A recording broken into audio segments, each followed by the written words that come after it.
கட்டணம் போகிறார். வெள்ளிக்கிழமை இரவு 12 மணிக்கு போய் பாருங்க, ஒரு தனி உலகத்தை நீங்கள் பார்ப்பீங்க. கோவிலில் நான் எப்பயுமே சரி ஒரு சமிக்கைகளை தான் நான் ரொம்ப கவனமாக பார்ப்பேன். சமிக்கைகள் தான் நமக்கு ஏதோ ஒரு ரூபத்தில் வழி காமிக்கும். இப்போ நீங்கள் வழிபாடு பண்ணுறது எல்லாமே காவல் தெய்வங்களாக வழிபாடு பண்ணுங்க. இது வந்து நீங்கள் மரத்தை சாமி கும்பிட்டீங்கன்னா மரத்தை சாமி கும்பிடுங்க. மண்ணை வச்சு சாமி கும்பிடுறது, கல்லை வச்சு சாமி கும்பிடுறது, இதுதான் நம்மளுடைய முதல் பரிகாரமே. சுருட்டு ஏற்றுனா அவங்க வீட்டில் இருக்கக்கூடிய செய்வினை தோஷங்களும் நீங்கும் அப்படிங்கிறது ஒரு ஐதீகமாக இருக்கான இருந்துச்சு. அதாவது சுருட்டு ஏற்றுங்க, நீங்கள் உண்மையிலேயே அந்த சுருட்டை பற்றி மாதிரி கொடுத்துங்க, உங்கள் வீட்டில் செய்வினை தோஷமே இருக்காது. நம்ம வெட்டுடைய காளி கோயிலில் வந்து காசு வெட்டுன்னு சொல்லி பழக்கம் இல்லை, சில மாசாணியம்மன் கோயிலில் மிளகா அரைக்கிறதுன்னு சொல்லி பழக்கம் இருக்குது. காசு வச்சு வேண்டக்கூடாதுங்கிறது தான். வேண்டினா அது வந்து அபரிவிதமாக அது செயல்படுதானே செயல்படும். ஜோதிடத்தை பொறுத்த வரைக்கும் பரிகாரங்கள்னால் நிறைய கோவில் தான் சொல்லுவாங்க. நம்ம போன வீடியோலேயே வந்து ஒரு கோவில் சொல்லியிருந்தீங்க, ஐயனார் கோவில் ஒன்று ரொம்ப சக்தி வாய்ந்ததுன்னு சொல்லியிருந்தீங்க. கமெண்ட்ஸும் நிறையா அது மாதிரி வேறு ஏதாவது கோவில் இருக்கா அப்படின்லாம் கேட்டிருந்தாங்க. அதை பற்றி சொல்ல முடியுமா சார்? வேறு கோவில்கள் எதுவும் சக்தி வாய்ந்த கோவில்கள் அந்த மாதிரி எதுவும் இருக்கா? ஒரு ஜோதிடர் இல்லை ஜோதிடம் சம்மந்தப்பட்டது இல்லை, நான் வந்து கல்விங்கிறத விட அனுபவம் சார்ந்த படிப்பு தான் நான் வேணும்னு சொல்கிறது. படிப்பாக இருக்கிறது வந்து வாழ்க்கைக்கு உதவுமா அப்படின்னா பொருளுக்கு அது உதவும், வாழ்க்கைக்கு அது உதவுமானா அங்கே ஒரு கேள்வி தான். ஏன்னா எல்லாம் படிச்சுட்டு சம்பாதிக்கிறாங்க, வாழ்க்கையில் நம்ம என்ன பண்ணுறோம் ஒரு கேள்விக்குறிதான். இப்படி ஒரு புரிதல் வர எனக்கு ஒரு காரணம் எங்கே அப்படின்னா, வேதாரண்யத்தில் வேதாரண்யேஸ்வரர் திருமறைக்காடு, இது வந்து ஒரு சிவன் ஆலயம். திருமறைக்காடர் வேதங்கள் நிறைந்த அந்த வேதாரண்யம், வேதங்களுடைய ஒரு மிகப்பெரிய ஒரு பொக்கிஷம் அப்படின்னு சொல்லக்கூடிய வேதாரண்யத்தில் திருமறைக்காட்டில் இப்போ அந்த வன்னி மரத்து கீழே நின்ற தவக்கோலத்தில் நிற்பார் அவர். சிவனும் பார்வதியும் வந்து அகஸ்தியருக்கு திருமண கோலத்தில் காட்சி கொடுத்த இடம் வந்து திருமணம் ஆகலை அப்படின்னா அந்த கோயிலுக்கு வருவாங்க. ஆச்சரியமாக இருக்கும். திருமணம் ஆகலை அப்படின்னு நான் என்னைக்கு கோயிலுக்கு போகிறேனோ அப்போவே என்னுடைய நிகழ்வுகளை நான் வந்து என்கிட்ட இருக்கக்கூடிய சரி செஞ்சால் தான் நான் கோயிலுக்கு போவேன், இல்லைன்னா கோயிலுக்கே போக மாட்டேன். என் தவறை உணர்ந்தால் தான் உங்கள்கிட்ட நான் மன்னிப்பு கேட்க வருவேன். நான் தவறே செய்யலை, நான் ஏன் உங்கள்கிட்ட மன்னிப்பு கேட்கணும்? இது கோவில் சரியாக தவறான்னு இவங்களை சொல்லலை, ஆனாலும் நீங்கள் நான் உங்கள்கிட்ட மன்னிப்பு கேட்கணும்னு வரங்களேன், தவறுன்னு உணர்ந்தால் தான் உங்கள்கிட்ட மன்னிப்பு கேட்க முடியும். அப்போ கோவிலுக்கு நான் வரணும்னு நினச்சாலே என்னுடைய தலைக்கணமோ என்னுடைய ஆணவமே அழிஞ்சால் தான் அங்கே உள்ளாரையே நான் வர முடியும். எனக்கு கல்யாணம் நடக்கணும், இப்போ நான் கல்யாணம் நடக்கவே வேண்டாம், என்னை கோயில் நீங்கள் கூப்பிட்டீங்கன்னா வருவேனா? மாட்டேன். அதெல்லாம் நடக்கும்போது நடக்கும். எப்படி நடக்கும்? அட்லீஸ்ட் நீங்கள் அந்த கோயிலுக்கு போகும்போது உங்களே அறியாமல் அதை பற்றியான முதல் ஒரு விஷயம் நடக்குது. இப்போ அதில் வந்து விஸ்வாமித்திரர் வந்து நின்ற தவக்கோலத்தில் ஒரு ஸ்கூலில் போய் படிக்கிறதா இருக்கட்டும், ஒரு வேதம் படிக்கிறதா இருக்கட்டும், ஒரு ஜோதிடராக இருக்கட்டும், எப்படி நீங்கள் ஒரு ஜோதிடனுக்கு நீங்கள் முதல்ல நீங்கள் கல்வின்னு நீங்கள் எடுத்தீங்கன்னா வேதாரண்யம் கோயில் போய் தான் ஆகணும். நான் முதல்ல ஜோதிடத்தை அந்த வேதாரண்யத்தில் அந்த திருமறைக்காடர் அந்த ஆலயத்தில் வேதாரண்யேஸ்வரர்னு சொல்லி அந்த இடத்துல அந்த விஸ்வாமித்திரருக்கு எதிர்த்தாப்புல, அப்போ விஸ்வாமித்திரன்னு எழுதியிருக்காது, அவர் ஏதோ வந்து நின்றுக்கிட்டே இருப்பார். நான் அது தாப்புல ஒரு மண்டபத்தில் படுத்துறப்பேன் சின்ன பிள்ளையா இருக்கும்போது. அப்போ மண்டபத்தில் படுத்துருக்கும்போது என்னையே இவ்வளோ நேரம் நிற்கிற, நீ வந்து படு, எப்படி நான் விளையாட்டு தானே, எனக்கு என்ன தெரியும், இவர் விஸ்வாமித்திரன் நமக்கு எப்படி தெரியும்? நான் போய் அந்த இடத்துல நான் நிற்கிறேன். உண்மையிலே நான் அப்படி நினைப்பேன். ஆனால் அதான் அந்த விஸ்வாமித்திரரை நீங்கள் யாராச்சும் படிக்கணும், எனக்கு படிப்பே வரலை அப்படின்னா அவர்கிட்ட போய் மனம் உருகி நான் இருள் படிக்கணும்னு நான் நினச்சதுகிட்ட போய் நான் இது முன்னாடி என்ன செஞ்சேன்னு தெரியாது, எந்த இதில் யாரை எப்படி பண்ணேன்னு தெரியாது. ஏன்னா நான் படிப்பு கெடுத்திருந்தால் தான் நான் படிப்பு எனக்கு வராமல் இருக்கும். நான் மன்னிப்பு கேட்டுட்டு எனக்கு படிக்கணும்னு சொல்லி வேதாரண்ய விஸ்வாமித்திரர் முதலாக ஜோதிடர்களுக்கு நீங்கள் அங்கே வரணும் ஒன்று. அடுத்தது சரஸ்வதி வந்து ஓலைச்சுவடியோடு இருக்கக்கூடிய ஒரு ஆலயம் வந்து வேதாரண்யம். இது 2 விஷயம் அங்கே நான் பார்ப்பேன். 2 விஷயம், ரெண்டுமே ஒரே கோவில் தான். நீங்கள் அந்த கோவிலில் பார்த்தீங்கன்னா எல்லாமே இருக்குது. அதில் இருக்க துர்க்கையை பார்த்தீங்கன்னு வச்சிங்களேன், அந்த துர்க்கையோட அழகே வந்து நம்ம உலகத்தில் இருக்கக்கூடிய அழகுகளெல்லாம் அழகு அந்த துர்க்கை, அப்படி ஒரு அழகில் இருக்கும். ஒரே ஒரு தடவை நீங்கள் யாராச்சும் அந்த கோவில் போயிட்டு வரும்போது அவ்வளோ சந்தோஷம். ஏன்னா ஒரு சில இடத்துல வந்து ஒரு சிவனாலயம் இருக்கும். இப்போ எங்கள் ஊரில் ஒரு முக்தீஸ்வரர்னு ஒரு கோவில் இருக்குது, நல்லநாயகின்னு சொல்லி ஒரு கோவில் அம்மன் இருக்குது. நான் இந்த கோவிலை பற்றி அடுத்த நான் பேசுகிறேன். ஜோதிடம் படிக்கிறவர்களோ இல்லை ஜோதிடம் பார்ப்பவர்களோ வேதாரண்யம் கோவிலுக்கு, பெரிய கோவிலுக்கு, சிவன் கோவிலுக்கு ஒரு தடவை போயிட்டு வர சொல்லுங்கள். உண்மையிலே ஆச்சரியமாக இருக்கும், அவ்வளோ அழகாக இருக்கும். அந்த கோவில் உள்ளார போய் செவனேன்னு விஸ்வாமித்திரர் முன்னாடி உட்காருங்க, அவர் எல்லா கணக்குகளையும் உங்களுக்கு சொல்லி கொடுத்துருவார் ஜோதிடத்தில். அடுத்தது நான் முக்தீஸ்வரன் சொல்லணும்ல, எங்கள் ஊர் தினடாருன்னு சொல்லி வேதாரண்யம் பக்கத்தில் வந்து 20 கிலோமீட்டரில் எங்கள் சின்ன கிராமத்தில் முக்தீஸ்வரர். இவர் நமக்கு முக்தியை கொடுக்க போகிறாரு. எப்படி எனக்கு 5வது வரை அங்கே தான் படித்தேன், அந்த ஸ்கூலில் படிக்கிறேன். டெய்லி அந்த கோவிலில் பிரசாதம் கொடுப்பாங்கன்னு சொல்லிட்டு நாங்கள் எல்லோரும் வாங்க போவோம். எப்போவுமே கோவில்னு போனால் சின்ன பிள்ளைங்களுக்கு என்ன இருக்கும், ஏதாச்சும் கொடுப்பாங்களா, சக்கரமாக கொடுப்பாங்களா, பொங்கல் கொடுப்பாங்களான்னு ஆசை இருக்குங்களா, அந்த மாதிரி அந்த கோவிலில் இருக்கும்போது இன்றைக்கி நான் இந்த இடத்துல உட்காந்துருக்கிறதுக்கு அவரும் ஒரு காரணம். நீ எப்படி வந்து என்னை வந்து மாற்ற முடியும் அப்படின்னு கேட்கும்போது, அந்த உண்மையிலே அந்த ஊர்லேருந்து என்னை நகர்த்தி நீ வந்து இந்த ஊரில் இல்லாமல் நீ நகர் அப்படின்னு சொன்னதும் அதன் பிறகு நான் அடுத்தடுத்ததில் படிக்க ஆரம்பித்ததும் சரி. அதே வந்து ஓலைச்சுவடி எடுத்தது காரணமாக வந்து அந்த சரஸ்வதி கோயில் ஓலைச்சுவடி இருந்ததை பார்த்து பார்த்து பார்த்து பார்த்து எப்படியாச்சும் ஓலைச்சுவடியில் வந்து ஏதாச்சும் ஒரு விஷயம் பண்ணணும்னு சொல்லி பிஹெச்டி படித்ததும் சரி. எப்படி ஏன்னா ஒவ்வொரு சாமிக்கும் தெய்வத்துக்கும் தொடர்ச்சியாக நிறைய தொடர்பு இருக்குமான இருக்கும். அதேமாரி முக்தீஸ்வரரில் வந்து என்னென்னா, முக்தின்னு ஒருத்தர் கேட்குறாருன்னா, மோட்சம்னு ஒருத்தர் கேட்குறாருன்னா அவங்களுக்கு கிடையாது அப்படின்னு எனக்கு ஒரு கணக்கு. அப்போ காசிக்கெல்லாம் போகிறாங்களே எல்லாம். இல்லை, அதை பற்றி நம்ம சொல்லவே முடியாது.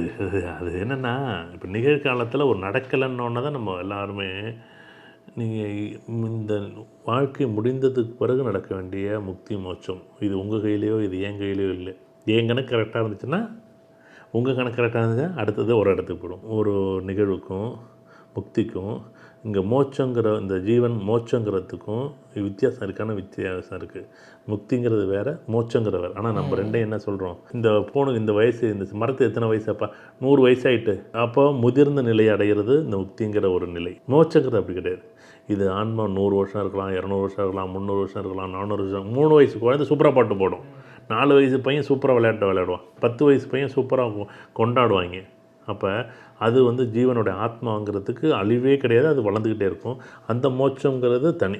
அதுமாரி இந்த முக்தீஸ்வரர் உண்மையிலே அந்த கோயிலுக்கு போகும்போது உங்களுடைய வாழ்க்கையோட ஒன்றுமே இல்லாத வெறுமனேன்னு வாழ்க்கை, அந்த வாழ்க்கையை உணர வைக்கிறது அந்த கோவில். பட்டுக்கோட்டை பக்கத்தில் பழக்கரை கோட்டையில் பக்கத்தில் ஒரு கோவில் இருக்குது, கட்டரம்பையார். வெள்ளிக்கிழமை இரவு 12 மணிக்கு போய் பாருங்கள். நம்ம உண்மையிலே இந்த தமிழ்நாட்டிலாம் இருக்கிறோம்களா, இல்லை உண்மையிலே இந்த இந்தியாவெலாம் இருக்கோம்லான்னு நீங்கள் ஒரு தனி உலகத்தை நீங்கள் பார்ப்பீங்க. ஏன் சார் எப்படி இருக்கும்? இன்றைக்கி வரைக்கும் கரண்ட் கிடையாது, மின்சாரம் கிடையாது அந்த கோவிலுக்கு. இங்கே 12 மணிக்கு நீங்கள் கோவிலுக்கு போகிறீங்கன்னா உங்களோட பக்தி நிலை எப்படி இருக்கும்? காலைல 10 மணிக்கு நீங்கள் கோவிலுக்கு போனீங்கன்னா என்ன பண்ணுவீங்க? சார் நான் வந்தேன் சார், பார்த்தேன் சார் அப்படிங்க.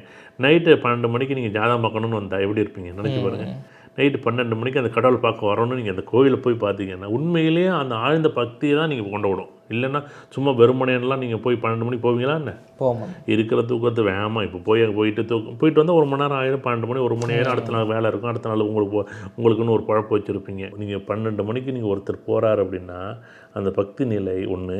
அடுத்தது அந்த கோவிலில் இருக்கக்கூடிய உங்களாம் அறியாத இனம் புரியாத ஒரு நிகழ்வு என்ன அப்படின்னா, நீங்கள் அங்கே போய் உட்காந்து பார்த்தா நீங்கள் நிறைய கேள்வி கேட்டிருப்பீங்க. நான் வந்து எனக்கு வந்து என் வாழ்க்கையில் முன்னேற்றமே இல்லையே, என் எதிர்காலம் எப்படி இருக்கும்? எல்லாருமே கேட்கக்கூடிய எல்லா ஜோசியர்ட்டையும் கேட்குறது. இப்போ கேட்டார்ல என் எதிர்காலம் எப்படி இருக்குன்னு சொல்லுங்கள். அப்படி எதிர்காலம்னு என்னென்ன ஒரு கேள்விக்குறி தான், அவ்வளோதான். கடைசி வரையும் எதிர்காலம் தான். கடைசி வரையும் இப்போ உட்காந்துருக்குன்னு வச்சுங்களேன். இப்போ நான் கேமரா ஸ்டார்ட் பண்ணிட்டேன், ஒன்று புத்தகத்தை எடுத்து படிக்கணும். இல்லை நான் இப்போ யூடியூப்பில் ஒரு வீடியோ காதில் ஹெட்ஃபோன் போட்டு கேட்கலாம். இல்லைங்க நான் யூடியூப்பில் வந்து இப்போ நேற்று ஒரு பையன் பார்த்தேன், கிட்டுன்னு கேமரா ஆன் பண்ணிட்டு உட்காந்து விளையாண்டுக்கிட்டு இருந்தார். நீங்கள் என்ன செய்கிறீங்கன்னு நீங்கள் செய்ய வேண்டிய செயலெல்லாம் செய்யலை. ஆனால் நீங்கள் எதிர்காலம்னு உனக்கு இருக்கான்னு கேட்கணும். எதிர்காலத்தை நான் எப்படி தீர்மானிக்க? எதிர்காலம் உன் கையில் தான் இருக்குது. நீங்கள் புத்தகமும் படிக்கலாம், கேமும் விளையாடலாம், பாட்டும் கேட்கலாம். நான் கேமரா ஆன் பண்ணியிருந்தேன்னா உண்டான அந்த இடத்துல நான் உட்காந்துருந்தேன்னா நான் ஏதோ ஒரு புத்தகத்தை இவர் என்ன சொல்ல வர்றாரு, இவர் யாரை வேணாலும் இருக்கட்டும், நான் மூர்த்தி பேசுகிறதில்ல, யார் சொன்னாலும் அதுலேருந்து நான் என்ன கற்றுக்கிறேன், கமல்கிட்டேருந்து நான் என்ன கற்றுக்கிறேன், அப்படி தானே நான் கற்றுக்க முடியும். நான் வந்து உடனே இல்லை அவர் சொல்கிறதெல்லாம் நான் கேட்க மாட்டேன். யாருக்கு நட்டோம்?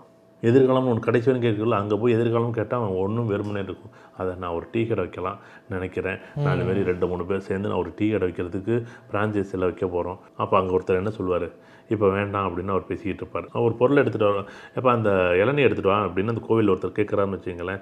இப்போ எடுத்துகிட்டு வர வேண்டாம்ப்பா, இப்போ வேண்டாம்ப்பா அப்படின்னு அவர் சொல்கிறாரு. உண்மையில் அவங்க 2 பேரும் பேசிக்கிறாங்க. ஆனால் என் கேள்விக்கு பதில் வந்துட்டா இப்போ வேண்டாம், டீ கடை வைக்காத. இந்த கோவிலில் நான் எப்போயுமே சரி ஏதாச்சும் ஒரு சமிக்கைகளை தான் நான் ரொம்ப கவனமாக பார்ப்பேன். சமிக்கைகள் தான் நமக்கு ஏதோ ஒரு ரூபத்தில் வழி காமிக்கும். இப்போ நான் வந்து இல்லைங்க நான் ஒரு ஐஸ்கிரீம் பார்லர் வைக்கலாம். ஆமாம் இப்போ மழை வரப்போது, இப்போ ஏன் இப்போ எடுத்துகிட்டு வர்றேன் அப்படிமா கோவிலில் உட்காந்து என்ன பண்ணுவாங்க, கோவிலில் பேசிக்குவாங்க. அப்போ மழை வரப்போது உள்ளார எடுத்து எல்லாத்தையும். அப்போ மழை சீசன், மழை வரப்போகுது, ஏன் ஐஸ்கிரீம் வைக்கிறா நீ? எதுக்குன்னா இந்த கோவிலோட அனுபவங்களும் கிரகங்களும் இந்த நட்சத்திரங்களும் ஒரு மனிதன் எப்படியெல்லாம் நம்மளை புரிய வைக்கும்னா, இது நீங்கள் சார் இது பிரசனமாக எடுத்துங்க, சகுனமாக எடுத்துங்க, நிமித்தமாக எடுத்துங்க, நீங்கள் என்ன வேணால் எடுத்துங்க. ஆனால் ஜெயிக்கிறதுக்கு எல்லாருக்கும் வெற்றி ஒன்று தானே. நீங்களும் ஜெயிக்கணும், அவரும் ஜெயிக்கணும், நானும் ஜெயிக்கணும், இவரும் ஜெயிக்கணும், அவரும் ஜெயிக்கணும், அவ்வளோதானே. ஆனால் நம்ம என்ன பண்ணுறோம், நான் ஜெயிக்கணும்னு இருக்கிறத அங்கே ஜெயிக்கணுங்கிற இடத்துல என்ன கரிக்குலம் இருக்குதுன்னு பார்த்தா ஒன்றுமே கிடையாது. அதுவும் இந்த காலத்தில் 25 வயசுலேருந்து நான் இப்போயும் சொல்ல 23 வயசுல 33 வயசு வரை நீங்கள் கடந்து வந்தீங்கன்னாலே பெரிய டாஸ்க் தான் உங்களுக்கு. நாங்கள் என்ன பண்ணுவோம், இருக்கிற காசு அப்பா காசு என்ன பண்ணுறோம், அப்பா உதாரணம் ஏதோ ஒரு கையில் ஒரு 10,000 20,000 50,000 1 லட்சம் 5 லட்சம் 10 லட்சம் சேர்த்து வச்சிடுறாங்க. இதை உடனே காலி பண்ணிடணுங்க. அந்த 23 வயசுலேருந்து 33 வயசுக்குள்ளே நீங்கள் உங்களை காப்பாற்றுறதுக்குள்ளே நாங்கள் ஒரு ஜோதிடனா இருந்து அதுக்கு தான் ஜோதிடம் படிங்கன்னு சொன்னது காரணம் கூட அதுதான். ஏன்னா பொதுவாகவே வந்து வாழ்க்கையில் இருக்கக்கூடிய நெருடல்கள் இந்த 23 அவசரப்பட்ட ஒரு முடிவு எடுக்கிறீங்க. அப்போ கோவில் போகும்போது அமைதியாக இருந்து, அந்த காலத்தில் கோவிலில் குறி சொல்லுவாங்க, கோவிலில் கேட்டு சொல்லுவாங்க, கோவிலில் ஒருத்தர் இருப்பார். இதுக்குன்னே கோவிலில் ஒவ்வொருத்தர் கோவில் அந்த கோவிலே இருக்கார் ஒருத்தர். சரி. அந்த கோவில் கேட்டு சொல்லுவார் அவர். அங்கே கோயிலில் என்ன சொல்லுவாங்கன்னா, பள்ளி வந்து ஒரு சத்தம் இருக்கும். அந்த பள்ளியோட சத்தத்துக்கு தான் அவங்க குறி சொல்லுவாங்க. நீ கேட்குறீங்கன்னு வச்சிங்களேன், நான் ஒரு வீடு வாங்கலாமான்னு இருக்கிறேன், அந்த பள்ளி சத்தம் கரெக்டாக இருக்குதுன்னு தெரியும், குறி வந்துட்டு நீங்கள் செய்யலாம். ஒரு சத்தம் அதே வந்து கிழக்கு திசையில் வந்துட்டு செய்யலாம், மேற்கு திசையில் வந்துட்டு செய்ய வேண்டாம், தெற்கு திசையிலேருந்து வந்துட்டு செய்ய வேண்டாம், இப்படின்னு ஒரு கணக்கு இருக்குங்க. அந்த கணக்கை வச்சு அந்த ஒரு பூசாரி சொல்கிறாருன்னா சொல்கிறார். நைட்டு 12 மணிக்கு முன்னாடி நீங்கள் போய் யாரும் அது காசெல்லாம் கிடையாது, அவங்க நீங்கள் எதோ கொடுத்தா வாங்குவாங்க, அது கூட எனக்கு தெரியலை. ஆனால் வந்து அந்த கட்டரும் பையனார் அந்த கோவிலுக்கு போய் ஒரு மணி நேரம் உட்காந்துட்டு நீங்கள் தயவு செய்து நீங்கள் உண்மையிலே நீங்கள் போகணும். கமலுக்கு தனிப்பட்ட முறையிலும் சரி, இந்த வீடியோ பார்க்குறவங்களும் சரி, திங்கட்கிழமையில் பழக்கரக்கோட்டை பொதுவார்கள் 12 மணிக்கு. திங்கட்கிழமை வழிபாடு பண்ணுறது எல்லாமே எனக்கு மனசில் இருக்கக்கூடிய வழிபாட்டு முறைகள். எனக்கு மன கஷ்டமாக இருக்குது, எனக்கு மனசுக்குள்ள ஏதோ பயமாக இருக்குது, எனக்கு என்ன மனசுக்குள்ள ஒரு குறுகுறுன்னு இருக்குது, ஏதோ ஒரு சிந்தனை ஓடு. இது வந்து திங்கட்கிழமை இரவு 12 மணிக்கு பழக்கரக்கோட்டை பொதுவார் கோயில், அதே வெள்ளிக்கிழமை இரவு 12 மணிக்கு கட்டர்மயில். இது ரெண்டுமே ஒரு 3-4 கிலோமீட்டருக்குள்ள வித்தியாசத்துக்குள்ளே அந்த 2 கோயிலுமே இருக்குது. திங்கட்கிழமையில் இரவில் போய் அந்த பொதுவுடையார் கும்பிட்டுவாங்க. அந்த பேர் தான் என் பேர், அது பொதுவுடையார் அப்படிங்கிறதுக்காக வச்சது. ஆனால் பொதுவாக நைட்டு கோவில்கள் திறந்துருக்காங்க தானே சார்? அதுதான், அந்த கோவில் வந்து அந்த நேரத்தில் தான் அவங்களுக்கு ஒரு வெளிச்சம் வந்ததாக வந்து ஒரு அர்த்தம். அது ஒவ்வொரு நைட்டும் திங்கட்கிழமை இரவு வந்து அங்கே வந்து சிவன் வந்து வழிபடுறதா ஐதீகம்.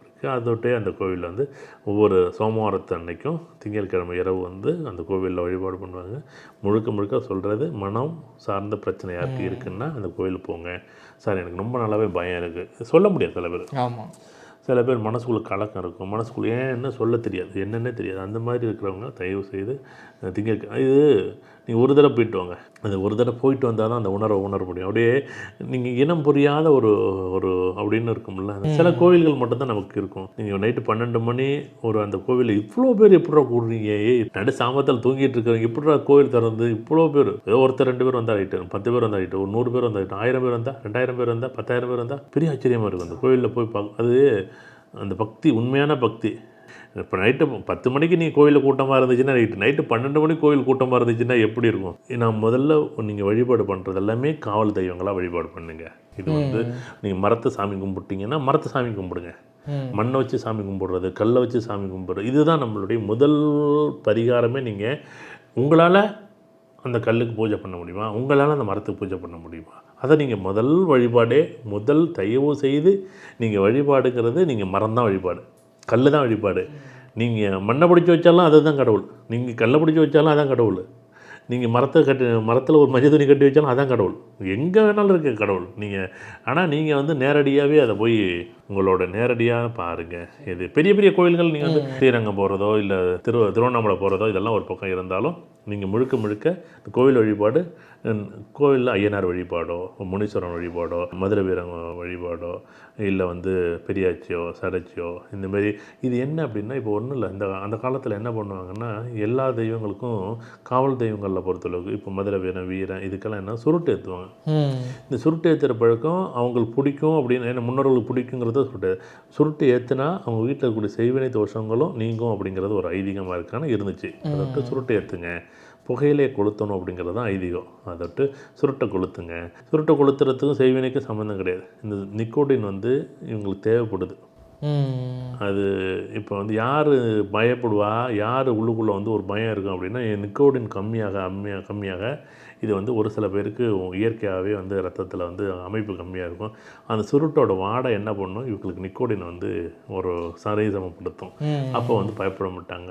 இப்போ கமல் பண்ணியிருப்போம், அவர் பண்ணியிருப்போம், கண் திருஷ்டி வந்துருக்குமோ, கண் திருஷ்டி வந்துச்சுன்னா ஒன்றும் இல்லை, நீ ஒரு சுருட்டை விளக்கு ஒரு 10 மாரி ஏற்று, அது இந்த காலத்தில் வீட்டில் ஏற்ற மாட்டாங்க, நானாக தான் ஏற்றுவேன். ஒரு 10 நிமிஷம் அது எரியாது. சுருட்டை பெரிய அந்த முனீஸ்வரன் கோயிலெல்லாம் இது பண்ணுவாங்க.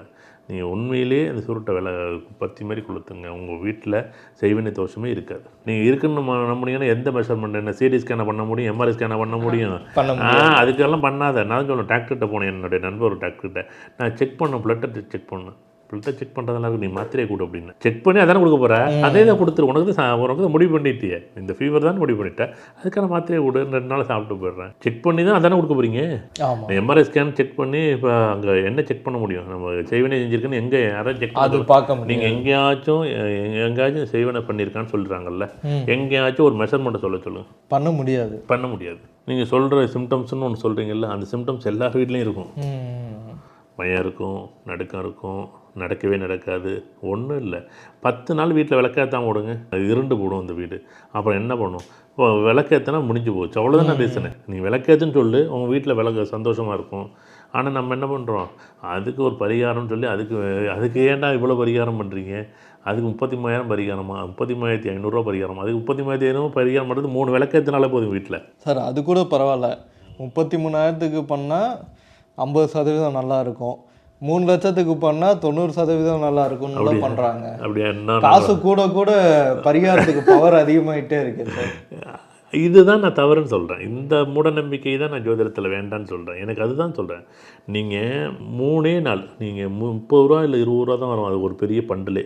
நீங்கள் சுருட்டை வாங்கி 3 நாள் சாம்பிராணி புகையில் போடுங்க, ஆட்டோமேட்டிக்காக அந்த வீட்டில் இருக்கவங்கள்ட்ட சொல்லிவிட்டு அந்த சாம்பிராணியில் போடுங்க. சாம்பிராணியில் போட்டு காமிங்க அந்த சுருட்டை, ஆட்டோமேட்டிக்காக 3 நாளில் அந்த வீடு சூப்பராக மாறும். இதுக்கு நீங்கள் 3 லட்சம் இல்லை 30 லட்சம் மூர்த்தி கொடுக்க வேண்டிய, எனக்கு கொடுக்க வேண்டிய, அவனுக்கு கொடுக்க வேண்டிய, இல்லை யாரும் கொடுக்காதீங்க தயவு செய்து. இப்படி நீங்கள் என்ன பிரச்சனைன்னு, சார் எனக்கு நடக்கவே இல்லை, எல்லாருக்கும் நடக்கலை தான். நேரம் நல்லா இல்லாத போது கேட்டு மூடி இருக்கு, ரயில்வே கேட்டு மூடி இருக்குன்னா அது ஒரு டைம் வந்தால் தானே திறப்பார். உங்களுக்கு நேரம் வந்தால் உங்கள் கேட்டு திறக்கும், ஏன் கேட்டு திறக்கும்? இல்லை அதெல்லாம் கேட்டு உடனே திறக்கணும். எப்படி இருக்கும்? இந்த கடலூரில் ஒரு அம்மா சொன்னிச்சு இல்லை, இந்தமாரி ஒரு ஆம்புலன்ஸு ஒரு உயிரை வந்து காப்பாற்றணும். ஒரு உயிர் தான், இதை நான் திறந்தேன், இது எல்லோரும் போயிட்டு வந்துட்டாங்கன்னா நாளைக்கு ஏதாவது ஒரு நடந்துச்சுன்னா நான் வந்து அந்த கடலூரில் நம்ம கேட்ட திறக்க முடியாது. என்ன இந்த அம்மா உடம்பு சொல்லி தூக்கிட்டு போ, நான் என் பை அங்கிட்டு கிடக்கு, அந்த பைக்கை தர்றேன், நீ போய் அதை கொண்டு போய் ஆஸ்பத்திரியில் சேரு அப்படின்னு சொன்னிச்சில்ல. அந்த மாதிரி இருக்கணும், அவ்வளோதானே பண்ண முடியும். இல்லை கேட்டு திறந்துட முடியுமா என்ன? எவ்வளோ பேர் ரயிலில் எத்தனை பேர் போகிறாங்க, எத்தனை பேரோட நம்பிக்கை இருக்குது அந்த பொண்ணுக்கு, ஒரு கேட்டு கீப்பருக்கு.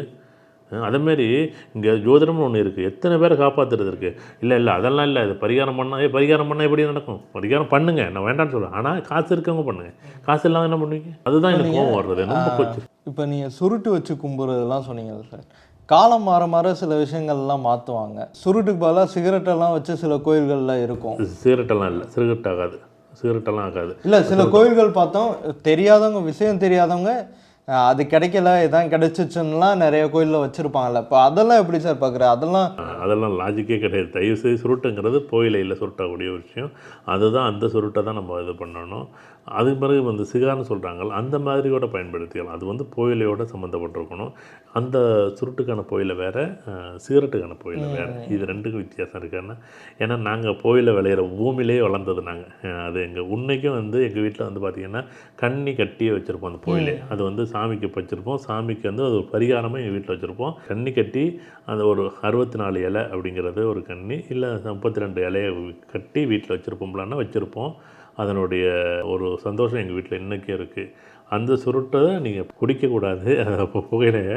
ஆனால் அது வந்து சாமிக்காக, நேர்த்தி கடனுக்காக அதை பண்ணக்கூடிய இடத்துல இருந்தாங்க, அதை பண்ணலாம். சிகரெட்லாம் பண்ணக்கூடாது. அப்போ அதெல்லாம் தப்பு தான். அதெல்லாம் நல்லா இல்லை, நல்லா இருக்காது. அதெல்லாம் அதனுடைய சுமல் வேறு மாதிரி இருக்குது, இதனுடைய சுமல் வேறு மாதிரி இருக்கும். அதுக்காக தான் இப்போ இப்படி நம்ம நிறைய கோவில்களை பார்க்கும்போது ஒரு உதாரணமாக வந்து பொதுவாக வந்து ஒவ்வொரு கோயிலுக்கு போகும்போது ஒரு அனுபவம் இருக்கும். இப்போ நான் என்ன பண்ணுறேன், எங்கள் ஊர் பக்கத்தில் இருக்கும். ஏன்னா ஒரு சில கோயில்கள் வந்து எனக்கு ஒரு 20-30 வருஷமாக நான் அந்த கோயிலோட நெருக்கமாக இருக்கும்போது கோயிலை பற்றி பேசலாம்னா, தாழடப்ப ஐயனார்னு சொல்லி ஒரு ஐயனார்.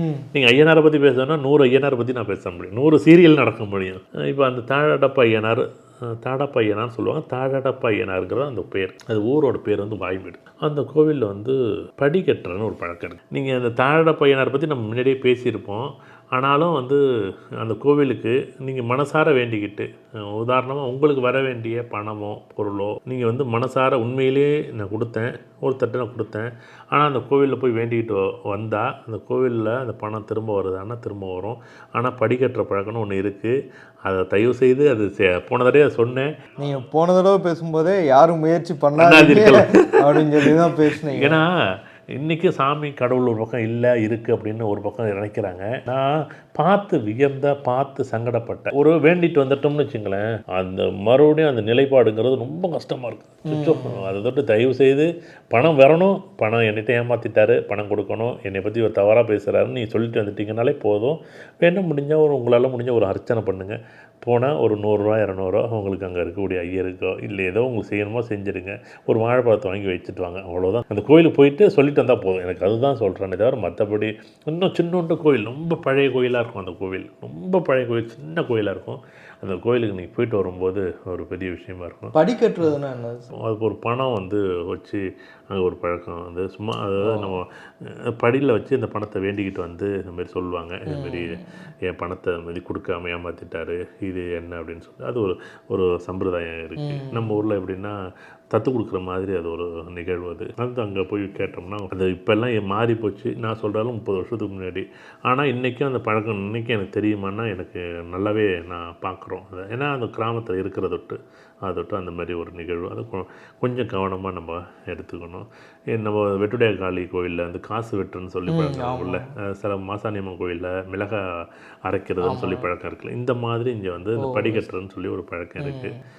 காசை வச்சு இதுமாரி 1 ரூபா 2 ரூபா பணத்தை வச்சு வேண்டிக்கிட்டு வர்றது, வேறு ஒன்றும் கிடையாது. வேண்டிக்கிட்டு வர்றது அந்த காசை வச்சுட்டு, அந்த காசை வச்சு வேண்டக்கூடாதுங்கிறது தான். அது வேண்டினா அது அபரிவிதமாக அது செயல்படுது. அது வேண்டாம். அது எக்ஸ்ட்ரீமான நிலை கொண்டு விட்டுரும். ரொம்ப ஆச்சரியமாக இருக்கும். கடவுள் இல்லைன்னு சொல்கிறாங்கல்ல, அந்த கோவிலில் போய் வேண்டிட்டு வர சொல்லுங்கள். அது உண்மையாக இருக்கணும். நீங்கள் என்கிட்ட காசு ஏமாற்றிருக்கணும், இல்லை நான் கூட காசு ஏமாற்றிருக்கணும். அந்த காசு உண்மையிலே நீங்கள் 2 லட்சம் வாங்கிட்டு எனக்கு கொடுக்கல அப்படின்னா, இந்த 2 லட்சம்ப்பா, இந்த 2 லட்சம் வாங்கிட்டு இவர் மூர்த்தியோ கார்த்தியோ இல்லை இவர் கமலோ இதுமாரி சொல்லிட்டாங்க அப்படின்னு சொல்லி, எனக்கு இது என்னுடைய பணமாக இருந்தால் எனக்கு வரணும்னு சொல்லி 1 ரூபா 2 ரூபா பணத்தை வச்சு வேண்டிட்டு வந்துட்டாங்கன்னா அது எக்ஸ்ட்ரீமாக இருக்கும். உங்கள் நேரமாக இல்லை அது நேரமாக இருக்காது. அவர் ஆப்போசிட்டில் ஒருத்தர் பணம் கொடுக்கலான்னு பணம் கட்டிடுவோம். அவர் கஷ்டப்படும் போது நமக்கே அது கஷ்டமாக இருக்கும். அவர் நல்லா இருந்தாலும் பணம் கொடுக்க முடியும். அது இயற்கையாகவே அப்படி தான் இருக்கா இல்லை என்னன்னு எனக்கு தெரியல. நான் 2 பேர் பார்த்தா, ஒரு 100 பேரை பார்த்தா ஒரு பொருள் காணும்னு திருட்டிட்டு போயிடுவாங்க. அந்த காலத்தில் அண்டா கோலையெல்லாம் காணாமல் போயிடும். அப்போ யாராவது எடுத்துகிட்டு போயிட்டாங்கன்னா இதுமாரி தண்டரா போடுவாங்க. இந்த கோவிலில் அடிக்கட்ட போகிறாங்க எல்லாரும் நீங்கள் எடுத்தவங்க கொண்டாந்து வச்சுருவோம், கொடுத்தவங்க வச்சுருவாங்க. யாரை வேணாலும் எடுத்து, எவ்வளோ பெரிய ஊரில் எத்தனை கிலோமீட்டர் போயிருந்தாலும் போயிடுது. அந்த பயத்திலே போயிடும். அது ஒரு நம்பிக்கை பெரிய நம்பிக்கை தான். ஏன்னா கடவுள் இன்னமும் அதுமாரி கலிதீர்த்த ஐயனார்னு சொல்லி துன்பங்களை தீர்க்கக்கூடிய கலிதீர்த்த ஐயனார்னு சொல்லி சுயம்பா இருக்கக்கூடிய ஒரு ஐயனார். ஒரு ஆச்சரியமான ஒரு அதிசயமான ஒரு கோவில் அது. ஐயனார் அதான் சொல்கிறேன்ல, அது இந்த காவிரி டெல்டா பகுதி எல்லாமே காவல் தெய்வங்களுடைய ஒரு பெரிய ஒரு அஸ்திவாரம். இன்றைக்கும் எங்கே மரத்தை, எங்கே கல்லை, எங்கே சாமியாக கும்பிட்றாங்களோ அவங்க இன்றைக்கு வரைக்கும் பயபக்தியோடு கும்பிட்றாங்களோ அவங்களுக்கு இப்படி தான் செய்யணும்னு கூட தெரியாது அவங்க இருக்கக்கூடியவங்களுக்கு. ஆனால் அது உண்மையாக இருக்கும் அவங்களுக்கு. அதுதான் கடவுள் நினைப்பாங்க, அதுதான் நம்பிக்கையாகவும் இருக்கும். அதுதான் அவங்களுக்கு அது சந்தோஷத்தை கொடுக்குதான் கலிதீர்த்த ஐயனார் கோவிலில் கூடிய இன்னைக்கு வரையும் சுயம்பா ஒரு இடத்துல ஒரு கல்லை வச்சு வணங்குற ஒரு தெய்வத்தை வச்சு வணங்கக்கூடிய ஒரு நம்பிக்கை இன்றைக்கி வரைக்கும் அங்கே குறி சொல்கிறாங்க. இன்றைக்கு வரையும் குறி சொல்லக்கூடிய இடம் கலிதீர்த்த ஐயனார். கலிதீர்த்தாங்கிற ஒருத்தர் குறி சொல்லுவார். உண்மையிலேயே ஆச்சரியமாக இருக்கும். அதான் சொல்கிறேன்ல, ஏதாச்சும் ஒரு கேள்விக்கு ஒரு பதில் கிடைக்கணும் மக்களுக்கு. வேறு ஒன்றும் கிடையாது. ஏதோ ஒரு விஷயம் தெரிஞ்சுக்கணும், ஒரு கல்யாணம் பண்ணணும், இந்த பொண்ணுக்கு வரன் பார்க்கணும், சரி பார்க்கலாம்ப்பா, பார்க்க வேணும். இப்படி ஒரு நம்பிக்கை சார்ந்த விஷயங்கள் பார்த்திங்கன்னா இந்த ஐயனார் கோவில் இப்படியே நிறைய ஒவ்வொரு கோவிலாக அடுத்தடுத்து வரும்போது நிறைய என்னென்ன கோவில்களுக்கு நம்ம எங்கே உதாரணமாக சந்திரதசன் நடந்துச்சு. இப்போ ரோகிணி நட்சத்திரம், திருவோண நட்சத்திரம், இல்லை அஸ்த நட்சத்திரம், இந்தமாரி நட்சத்திரக்காரர்கள்லாம் பார்த்திங்கன்னா இந்த பழக்கரைக்கோட்டை பொதுவார் கோயில் போயிட்டு வாங்க. ஏன்னா திங்கட்கிழமை வழிபாடு இரவு 12 மணிக்கு மனசு சார்ந்த பிரச்சனைகள் யாருக்கு இருக்குன்னா சந்திரதசன் நடக்கிறவங்களுக்கு, இல்லை ரோகிணி நட்சத்திரமோ அஸ்த நட்சத்திரமோ திருவோண நட்சத்திரக்காரர்கள் அங்கே போகணும். அதே மாதிரி மருந்தீஸ்வரர், பிறவி மருந்தீஸ்வரர்னு சொல்லி திருத்துறைப்பூண்டியில் ஒரு கோவில் இருக்குது. அது அஸ்வினி நட்சத்திரத்தை கோவில். ஆனால் அஸ்வினி நட்சத்திரம் மட்டும் கிடையாது, என்னுடைய பிறப்பே அப்படிங்கிற கோவிலுக்கு நீங்கள் எல்லா 27 நட்சத்திரம் போகக்கூடியது பிறவி மருந்தீஸ்வரர் கோவில். அங்கே போய் பார்த்திங்கன்னா அப்படி ஒரு பிறவி மருந்தீஸ்வரர் கோவிலில் திருமறைக்காரர் சிவனும் பார்வதி திருமண குளத்தில் அங்கேயும் காட்சி கொடுத்துருப்பார். அப்படி ஒரு கோவில் இருக்குது. அஸ்வினி நட்சத்திரத்து பரிகால கோவில். இப்படி 27 நட்சத்திரத்துக்கும் சரி. இல்லை இப்போ உதாரணமாக உங்களுக்கு உதாரணமாக திங்களூர் தான் போகணும் சந்திரன் அப்படி கிடையாது. உங்கள் ஊரில் இருக்கக்கூடிய சிவன் கோயில் இருக்கக்கூடிய அம்மனை ஏதோ ஒரு அம்மன் இருக்கும். இப்போ எங்கள் ஊரில் முக்தீஸ்வரர் நல்லநாயகி அம்மனை நீங்கள் சந்திரதசம் இருக்கிறவங்க அந்த கோவிலில் சாமி கும்பிடுங்க. மனம் ஒரு அமைதி பெறணும், மன அமைதி இருந்தால் போதும். நீங்கள் என்னென்னா எல்லாருமே என்ன பண்ணுறாங்கன்னா, எனக்கு வேணும்னு கேட்குறாங்கல்ல, எனக்கு வேணும்னு வேண்டாதீங்க, எனக்கு மன அமைதியை கொடுத்தாலே எனக்கு ஆட்டோமேட்டிக்காக வந்து என்ன பண்ணுது, எனக்கு தெளிவான புத்தி கிடைச்சிருது. தெளிவான புத்தியில் நான் கரெக்டாக நான் பேசுவேன். இப்படி தான் ஜாதகமும் கிரகமும். இந்த கிரகங்களும் நட்சத்திரங்களும் ரொம்ப கவனமாக கையாண்டோம்னா உண்மையிலே நமக்கு நிறைய வழி கொடுக்கும், வாய்ப்புகள் கொடுக்கும்.